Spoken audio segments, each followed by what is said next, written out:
President Trump going to do battle with the Freedom Caucus. Joining us now, Matt Schlapp, American Conservative Union Chair.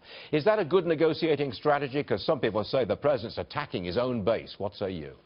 I think it's a mistake, Stuart. I agree with what you said, and with every aspect of it. I think there's only one piece I would add to that, which is I think the big mistake that was made on this Republican health care bill is that they failed to bring in the Freedom Caucus and conservatives in the creation of the bill. They were cut out from the very beginning, and that's why they were fighting and negotiating the whole time. The good news is there are a lot of members of the Freedom Caucus who understand that not passing a Republican alternative is simply not acceptable. Well, that's very important. If they get to that understanding that derailing the president's legislative agenda right from the get-go, if they begin to understand that's not a good idea, I can see how they might come around to agreeing to something.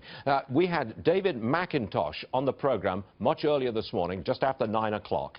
He's the president of Club for Growth. You know the guy, I'm sure. Yeah, I know him. He's a friend of mine. And okay, I'm not going to insult a friend of yours, but I wouldn't do that. But look, he suggested that maybe there is room for them still to come together, that the tweets overnight didn't do any good, but that the conservatives do now understand the importance of getting something done. So maybe there's some movement here.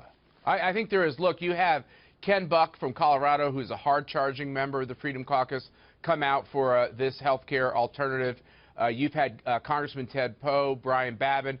Quietly, I think there's a lot more members of the Freedom Caucus who would actually vote for an alternative. Look, they want the most free market Republican alternative they can possibly get. But everyone needs to understand that you've got to have a vehicle get started in the House so you can get something done. Killing the vehicle in the House allows us to get nothing done. Matt, can't you bang the conservatives over the head? I know you chair the Conservative Union.